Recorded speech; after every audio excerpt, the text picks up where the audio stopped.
Reason 1. First-person narration. This is one of the most obvious characteristics of the neo-noir film genre. In fact, Blade Runner is a perfect example of this. Let's take a look at some of my favorite narration scenes from Blade Runner. Ex-cop. Ex-Blade Runner. Ex-killer. The charmer's name was Gaff. I'd seen him around. Replicants weren't supposed to have feelings. Neither were Blade Runners. What the hell was happening to me? Reason 2. Framed shots.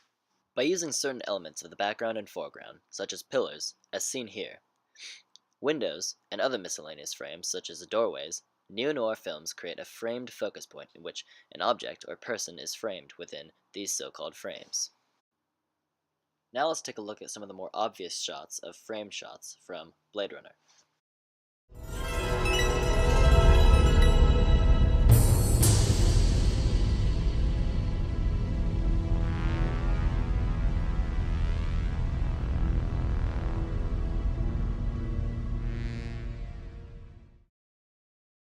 Reason 3. Dutch angles. Yet another common characteristic found in neo-noir is the Dutch angle, an unusual or diagonally angled shot. Blade Runner is famous for these, specifically in the flying car scenes. Here are some examples from the movie.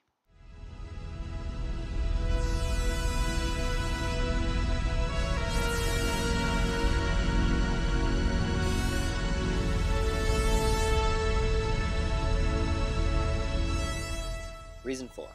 Personal code. An example of a personal code would be, if I'm good at something, I never do it for free. Let's take a look at Harrison Ford's character, Deckard, and what his personal code is. Replicants are like any other machine. They're either a benefit or a hazard. If they're a benefit, it's not my problem. Reason 5. Chiaroscuro lighting.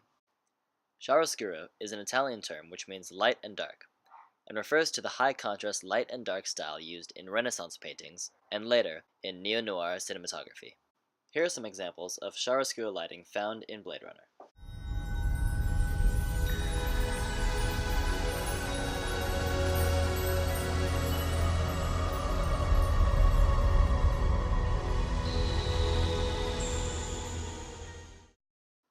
Reason 6. Violence. A characteristic that many often use to compare neo-noir to the crime film genre. Many neo-noir and crime film titles are full of incredibly graphic, often gory content, of which viewer discretion is advised. Here are some examples from Blade Runner of incredible violence.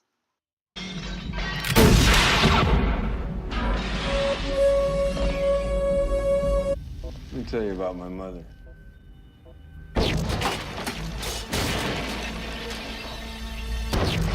This is for Zora. This is for Chris.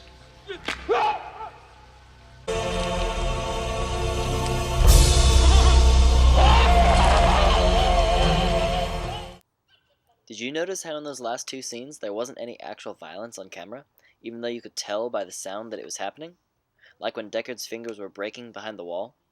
This is called an obscured scene. They're often found in neo-noir films.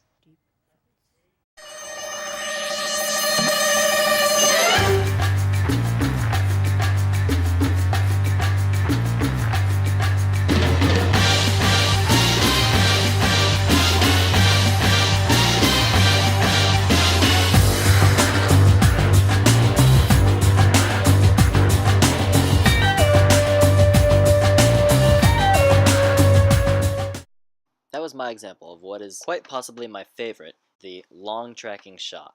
Often found in neo-noir films, there are many examples of this throughout Blade Runner. Let's check out some examples. Next subject, Wall Street. Engineering waste facility. Fire sentence. New employee. 6 days.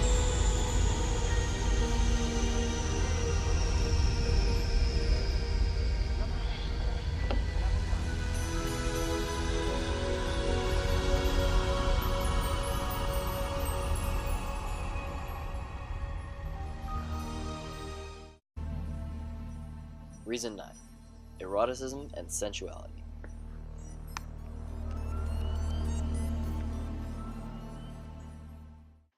Yet another common characteristic found in neo-noir, sensuality and eroticism, is very present within Blade Runner. Do you love me? I love you. Reason 10. The femme fatale.